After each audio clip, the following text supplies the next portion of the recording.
Saudara-saudari terkasih dalam Kristus, hari ini Rabu 12 April 2023 dalam Oktav Paskah. Bacaan dibawakan oleh Teresia Natalia, Mazmur dilantunkan oleh Nana Puspadewi, dan renungan ditulis oleh Regina R. Himawan. Selamat menekuni Sabda Allah. Marilah mewujudkan kebaikan bersama untuk hidup dalam damai dan sejahtera.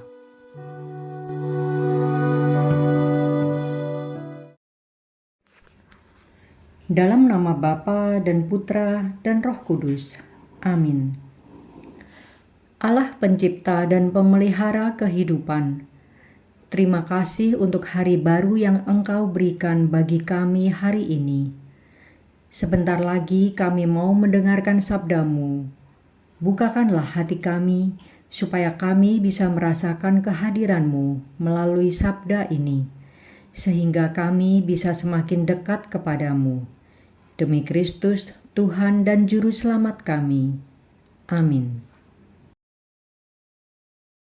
Bacaan dari Kisah Para Rasul, bab 3, ayat 1 sampai dengan 10. Pada suatu hari menjelang waktu sembayang, yaitu pukul 3 petang, naiklah Petrus dan Yohanes ke bait Allah. Di situ ada seorang laki-laki yang lumpuh sejak lahirnya, sehingga ia harus diusung. Tiap-tiap hari orang itu diletakkan dekat pintu gerbang bait Allah yang bernama Gerbang Indah untuk meminta sedekah kepada orang yang masuk ke dalam bait Allah. Ketika orang itu melihat bahwa Petrus dan Yohanes hendak masuk ke bait Allah, ia meminta sedekah. Mereka menatap dia, dan Petrus berkata, "Lihatlah kepada kami." Lalu orang itu menatap mereka dengan harapan akan mendapat sesuatu dari mereka. Tetapi Petrus berkata, "Emas dan perak tidak ada padaku, tetapi apa yang kupunyai kuberikan kepadamu. Demi nama Yesus Kristus, orang Nazaret itu, berjalanlah." Lalu Petrus memegang tangan kanan orang itu dan membantu dia berdiri. Seketika itu juga kuatlah kaki dan mata kaki orang itu. Ia melonjak berdiri, lalu berjalan kian kemari dan mengikuti Petrus dan Yohanes ke dalam bait Allah. Ia berjalan dan melompat-lompat serta memuji Allah. Ketika seluruh rakyat melihat dia berjalan sambil memuji Allah, mereka mengenal dia sebagai orang yang biasanya duduk meminta sedekah di gerbang indah bait Allah.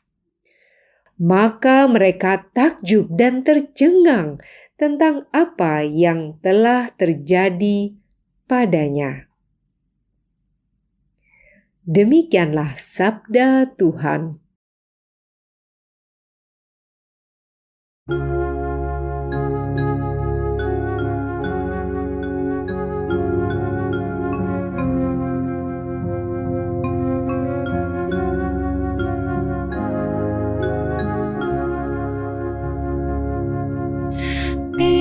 Biarlah bersuka hati orang yang mencari Tuhan. Bersyukurlah kepada Tuhan, serukanlah nama-Nya. Maklumkanlah perbuatannya di antara bangsa-bangsa. Bernyanyilah bagi Tuhan, bermazmurlah baginya. percakapkanlah segala perbuatannya yang ajaib. Biarlah bersuka hati orang yang mencari Tuhan. Bermegahlah dalam nama-Nya yang kudus. Biarlah bersuka hati orang-orang yang mencari Tuhan. Carilah Tuhan dan kekuatan-Nya. Carilah selalu wajah-Nya. Biarlah bersuka hati orang yang mencari Tuhan. Hai anak cucu Abraham, hamba-Nya. Hai anak-anak Yakub, pilihan-Nya. Dialah Tuhan Allah kita, ketetapan-Nya berlaku di seluruh bumi. Biarlah bersuka hati orang yang mencari Tuhan. Selama-lamanya Ia ingat akan perjanjian-Nya, akan firman yang diperintahkan-Nya kepada 1000 angkatan, akan perjanjian yang diikat-Nya dengan Abraham, dan akan sumpah-Nya kepada Ishak. Biarlah bersuka hati orang yang mencari Tuhan.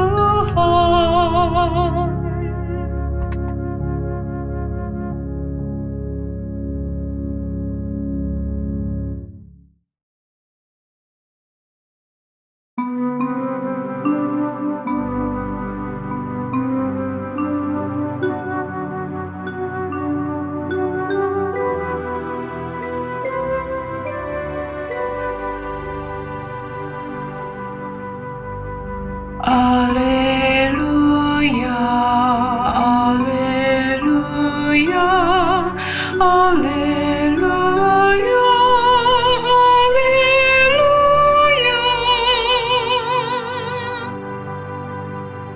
Inilah hari yang dijadikan Tuhan. Marilah kita bersorak-sorai dan bersukacita karenanya. Alleluia, alleluia, alleluia, alleluia.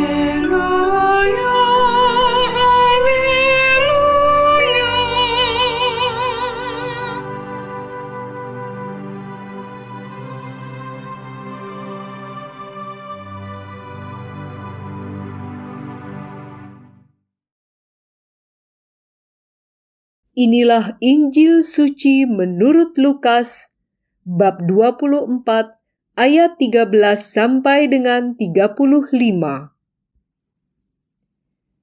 Pada hari Sabat sesudah Yesus dimakamkan, 2 orang dari murid-murid Yesus pergi ke sebuah kampung bernama Emmaus, yang terletak kira-kira 7 mil jauhnya dari Yerusalem. Dan mereka bercakap-cakap tentang segala sesuatu yang telah terjadi. Ketika mereka sedang bercakap-cakap dan bertukar pikiran, datanglah Yesus sendiri mendekati mereka, lalu berjalan bersama-sama dengan mereka. Tetapi ada sesuatu yang menghalangi mata mereka, sehingga mereka tidak dapat mengenal Dia. Yesus berkata kepada mereka, "Apa yang kamu percakapkan sementara kamu berjalan?" Maka berhentilah mereka dengan muka muram. Seorang dari mereka, namanya Kleopas, menjawabnya, "Adakah engkau satu-satunya orang asing di Yerusalem yang tidak tahu apa yang terjadi di situ pada hari-hari belakangan ini?" Katanya kepada mereka, "Apakah itu?" Jawab mereka, "Apa yang terjadi dengan Yesus orang Nazaret? Dia adalah seorang nabi yang berkuasa dalam pekerjaan dan perkataan di hadapan Allah dan di depan seluruh bangsa kami. Tetapi imam-imam kepala dan pemimpin-pemimpin kami telah menyerahkan Dia untuk dihukum mati, dan mereka telah menyalibkannya. Padahal kami dahulu mengharapkan bahwa Dialah yang datang untuk membebaskan bangsa Israel.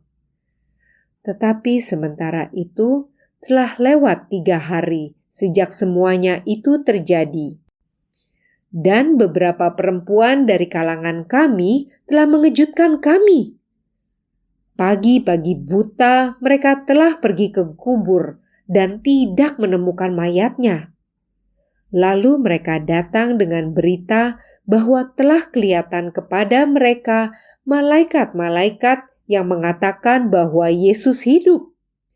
Dan beberapa teman kami telah pergi ke kubur itu dan mendapati bahwa memang benar apa yang dikatakan perempuan-perempuan itu. Tetapi Yesus sendiri tidak mereka lihat. Lalu Ia berkata kepada mereka, "Hai kamu orang bodoh, betapa lambannya hatimu sehingga kamu tidak percaya akan segala sesuatu yang telah dikatakan para nabi. Bukankah Mesias harus menderita semuanya itu untuk masuk ke dalam kemuliaannya?" Lalu Ia menjelaskan kepada mereka apa yang tertulis tentang Dia dalam seluruh kitab suci, mulai dari kitab-kitab Musa dan segala kitab nabi-nabi.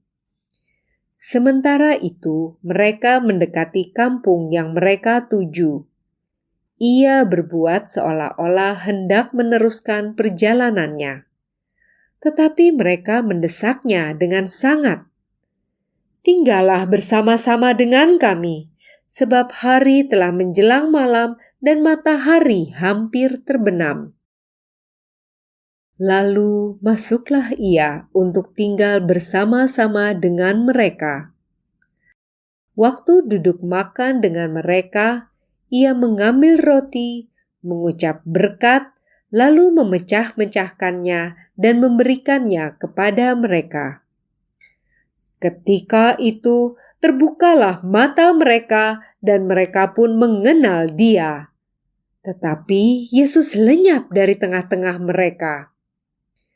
Kata mereka seorang kepada yang lain, "Bukankah hati kita berkobar-kobar ketika Ia berbicara dengan kita di tengah jalan dan ketika Ia menerangkan kitab suci kepada kita?" Lalu bangunlah mereka dan terus kembali ke Yerusalem.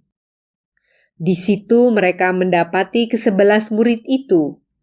Mereka sedang berkumpul bersama-sama dengan teman-teman mereka. Kata mereka kepada kedua murid itu, "Sungguh, Tuhan telah bangkit dan telah menampakkan diri kepada Simon."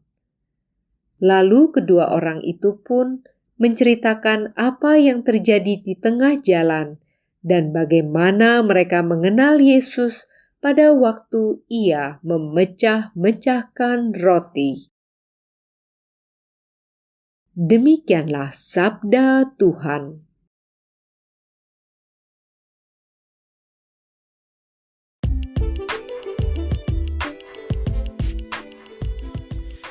terbuka pada sabda Allah. Renungan dibawakan oleh Patricia Yuwono.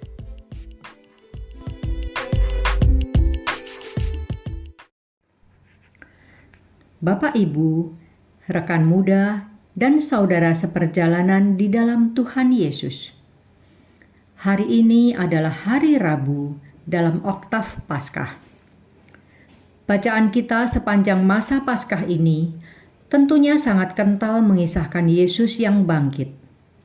Bagi kita umat Kristiani zaman sekarang ini adalah suatu masa yang penuh sukacita, karena Sang Penebus kita sudah bangkit, mengalahkan maut.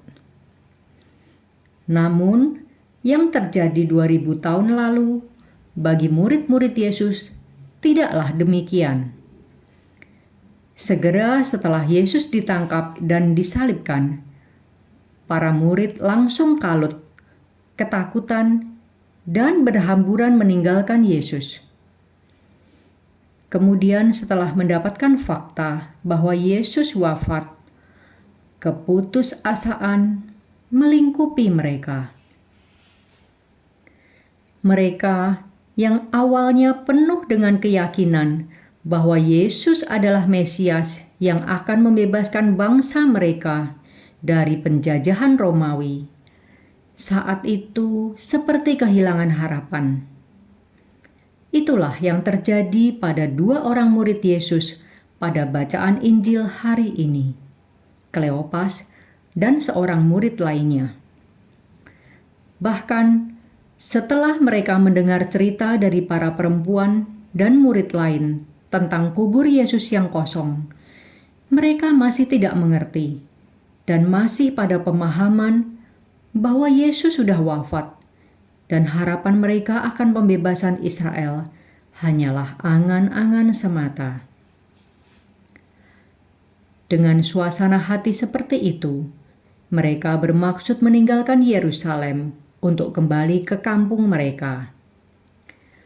Lalu, mengapa mereka mau mendengarkan seorang asing yang menemani perjalanan mereka dan kemudian menegur mereka dengan kata-kata yang cukup keras saat mereka belum dapat mengerti tentang kebangkitan Kristus setelah mendengar cerita kubur yang kosong? Mungkin teguran Yesus itu yang masih dalam sosok yang tidak mereka kenali mengejutkan kedua murid itu. Mungkin juga ada perasaan kesal dalam hati mereka karena orang asing yang tidak tahu apa-apa ini tiba-tiba menegur mereka. Namun toh mereka mau mendengarkan orang asing ini dan menjelaskan pada mereka tentang isi kitab suci dan nubuat-nubuat para nabi tentang apa yang menjadi hakikat Mesias. Saat itu, Yesus tidak menyatakan identitas dirinya dengan kata-kata. Namun begitu mereka melihat waktu Ia duduk makan, mengambil roti, mengucap berkat, memecah-mecahkannya, dan memberikan kepada mereka, saat itu terbukalah mata mereka. Mereka mengenali Yesus dengan melihat cara Ia melakukan apa yang saat ini kita kenang dan rayakan di dalam perayaan Ekaristi, perayaan puncak iman kita. Semasa Yesus berkarya, hal semacam itu telah dilakukan berkali-kali. Misalnya pada saat Ia memberi makan ribuan orang, dan yang terakhir adalah pada malam perjamuan terakhir bersama para murid-Nya menjelang sengsaranya. Setelah mengenali sosok Yesus, barulah mereka paham bahwa Yesus telah bangkit, dan dengan hati yang penuh pengharapan, mereka kembali ke Yerusalem.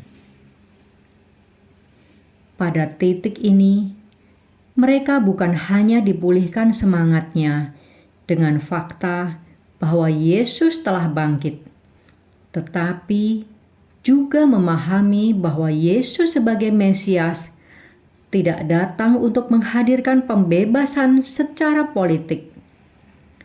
Ia bukan datang untuk menjadi raja seperti Daud, yaitu membebaskan Israel dari penjajahan Romawi saat itu. Pemahaman yang lama sudah diubah dengan pemahaman baru setelah bertemu dengan Yesus yang bangkit. Begitu pula dengan kehidupan kita. Sebagai manusia, kita punya pengharapan dan keinginan-keinginan tertentu yang kita harap bisa terpenuhi sesuai dengan impian dan rencana kita. Namun, kerap kali impian dan rencana itu tidak terlaksana dikarenakan berbagai macam hal yang di luar kendali kita. Lalu seperti para murid itu, kita merasa kecewa, putus asa. Mungkin juga ada kemarahan karena yang kita harapkan tidak terjadi. Memang, kita sebagai manusia yang punya kehendak bebas bisa mempunyai rencana sendiri tentang apa yang kita anggap terbaik bagi kita, dan kita dianugerahi kemampuan untuk itu. Tetapi kita sering lupa bahwa hidup ini adalah anugerah dari Tuhan yang mempunyai maksud dan rencananya dengan keberadaan kita di dunia ini. Sadar tidak sadar, kita semua mempunyai tugas yang harus dipertanggungjawabkan sesuai dengan kapasitas yang kita peroleh dari Allah. Lalu, bagaimanakah kita harus menjalani kehidupan ini? Seperti Kleopas dan murid lainnya, kita harus membuka diri pada sabda Tuhan, membiarkan Tuhan mengatakan apa yang Ia inginkan kepada kita, walaupun seolah-olah Ia terlihat asing bagi kita. Seandainya kedua murid ini mengeraskan hati dan menolak untuk mendengarkan apa yang diucapkan oleh orang asing itu, atau malah marah karena tegurannya, mungkin kisah perjalanan ke Emmaus ini menjadi kisah kegalauan belaka yang terus berkubang dalam kekecewaan semata. Keterbukaan mereka untuk mau mendengarkan, itulah yang menyelamatkan mereka. Maka kita pun diharapkan bersedia membuka diri pada sabdanya. Sabda Allah bisa kita dengarkan atau baca setiap saat, setiap minggu, bahkan setiap hari pun kita bisa berada bersama-sama dengan Yesus melakukan perjalanan ke Emmaus dalam perayaan Ekaristi, seperti yang Yesus lakukan pada kedua murid itu. Artinya, perjalanan ke Emmaus itu kita alami secara nyata dalam perayaan Ekaristi. Tetapi, apakah kita merasakan seperti yang dirasakan oleh Kleopas dan murid lainnya itu? Adakah perasaan berkobar-kobar di dalam diri kita saat mendengarkan sabdanya ketika menghadiri perayaan Ekaristi di gereja? Apakah melalui perayaan Ekaristi kita semakin mengenali Yesus melalui sapaannya dan gerak hidup yang kita alami? Apakah itu semua membuat kita lebih memahami apa yang menjadi rancangan Tuhan dalam hidup kita? Marilah berdoa. Ya Bapa yang Maha Kasih, terima kasih karena Engkau sudah mengutus Putramu untuk menebus kami, sehingga kami bisa dibebaskan dari belenggu dosa dan menjadi manusia yang merdeka. Kami mohon agar Engkau senantiasa menjaga kami, supaya terus terarah dan terbuka padamu, dan kiranya kami bisa menjalani hidup ini sesuai dengan rencana dan rancangan-Mu. Doa ini kami panjatkan dengan perantaraan Yesus, Tuhan dan Penebus kami. Dalam nama Bapa dan Putra dan Roh Kudus. Amin.